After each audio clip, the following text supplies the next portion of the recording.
10 years ago, the world went through a zombie apocalypse. In the present, things haven't gotten any better, and the zombies have evolved into different types.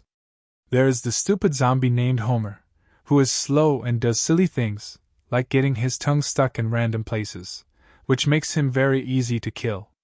Then there is the smart zombie named Hawkins, who can plan ahead well, such as using the eyes of dead scientists to open doors with retinal skin systems. Finally, there are ninja zombies, who can hide and ambush their victims when they least expect it. In Washington, there is a group of 4 survivors: Tallahassee, Wichita, Columbus, and Little Rock. They have been together for 10 years and have learned to kill zombies in perfect coordination. They walk through fields, taking down zombie after zombie without hesitation, eliminating them before they can even touch them. After a long but effective battle, the group wipes out the entire horde and heads to the White House, which has become their new home. In the early days, everything was going well. They spent time together and even redesigned the decor to match their tastes. They also celebrated Little Rock's 18th birthday. Tallahassee became like a father figure to her and was very protective. However, Little Rock started feeling bored living with older people. She wanted to meet people her own age and no longer wanted to be treated like a child, but Tallahassee didn't understand that. A few weeks later, Tallahassee decided to celebrate his birthday in November and gave Little Rock a gun that had belonged to the squad. She hated the gift because he always gave her weapons, so she left the room and went out to kill zombies out of frustration. Meanwhile, Columbus surprised Wichita with a ring and proposed to her. She got nervous because she believed all marriages eventually end in divorce. Columbus gave her time to think about it. The next morning, the men discovered that the sisters had left the house, leaving behind a mysterious note on the road. The sisters were traveling in Tallahassee's modified car, agreeing not to stay tied to each other forever. Suddenly, they saw someone in front of them. Little Rock prepared to shoot, but it turned out to be a normal human their age named Berkeley. A month later, Columbus and Tallahassee tried to entertain themselves at a mall, but Columbus kept complaining about Wichita. Tallahassee mocked him and suggested they hit the road again and start fresh. At that moment, they encountered a zombie. Wichita threw a bottle of alcohol and shot it, killing the creature. Columbus was impressed, but he didn't realize it was an old trick known as Zombie Kill of the Week. They later discovered the creature had actually been a farmer whose tractor had been taken by zombies and turned into a pile of hay. After that, Columbus went into a candle store and fired after hearing a noise, only to discover it was a girl named Madison. She was very happy to see someone and hugged him, asking him to join them. At the White House, the group realized Madison was very naive, but Columbus was ready to deal with her. In the middle of the night, Tallahassee heard a sound and shot at the first movement he saw, only to discover it was Columbus moving quickly. After that, they began investigating each other. Meanwhile, Wichita went back to the garage to get more weapons, while Little Rock left because she had developed feelings for Berkeley, a musician who lived a carefree, conflict-free life. When Tallahassee heard this, he panicked and thought his little girl had disappeared. Little Rock and Berkeley wanted to go to Graceland, but Wichita refused. They eventually left while she was asleep. Wichita was very worried about her sister traveling unprotected, and Berkeley told them about a new type of zombie that was stronger and faster than before. Tallahassee announced that he and Columbus would help Wichita search for Little Rock, ignoring Wichita's wish to look for her on her own. After that, Wichita apologized to Columbus without really talking to him, but Madison interrupted them, which made Wichita very angry and she started acting cold toward Columbus. When everyone was getting ready, Tallahassee realized that Wichita had brought a small van to come there, which annoyed him because it looked like a girly vehicle, but they didn't have a choice since working cars had become extremely rare. Madison decided to go with them no matter what, which increased Wichita's frustration, so the group had to leave some of Madison's things behind because their rules required fast travel. Meanwhile, Little Rock and Berkeley were traveling together. Little Rock was randomly shooting at things just for fun, like a money car, simply to entertain herself. Later she admitted she had never tried marijuana before, so Berkeley pulled out a bag and they smoked it together. The van filled with smoke, and Berkeley sang love songs to Little Rock. Back with Columbus's group, Madison said she had taken the ring from the bedside drawer, which made Wichita even more jealous, and a heated argument broke out between Columbus and Wichita over the situation. Suddenly, Tallahassee stopped the car, causing Madison to fall forward and hit her head. Then a luxury bus appeared next to them, so they decided to switch vehicles. On the road, Columbus and Wichita continued arguing.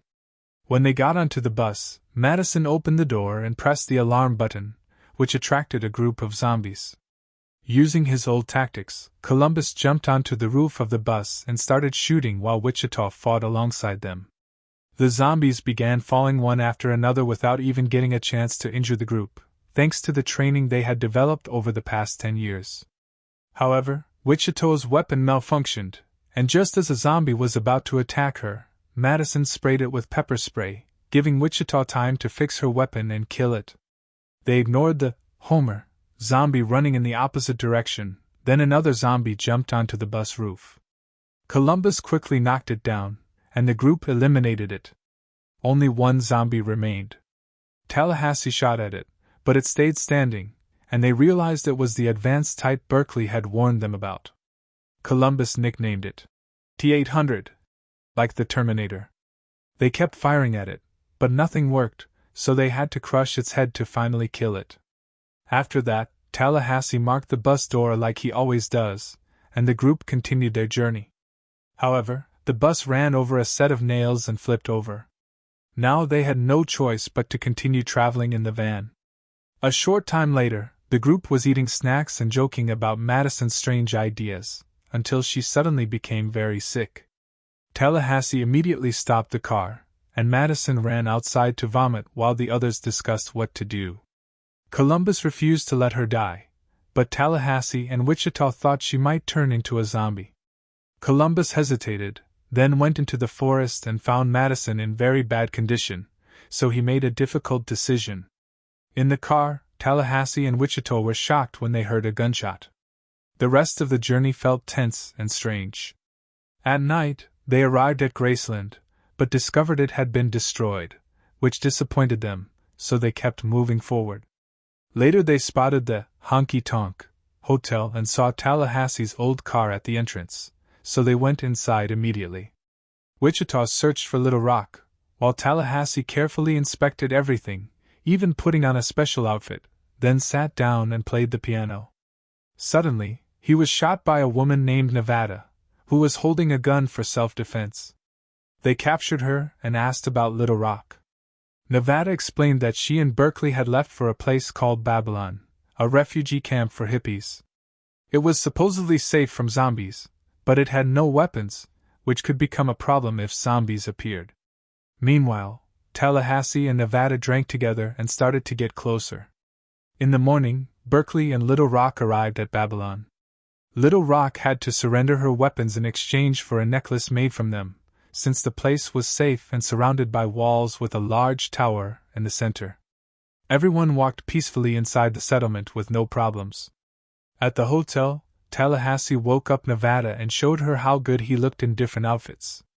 Then they heard a strange noise and went outside, where they found a massive truck parked on top of Little Rock's old car.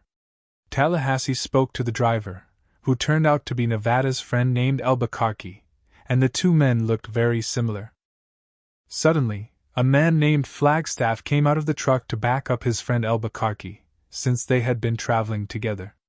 Flagstaff looked a lot like Columbus, and he had his own survival rules, which he called commandments. An argument broke out between the four of them, and they were acting like children just to impress the women.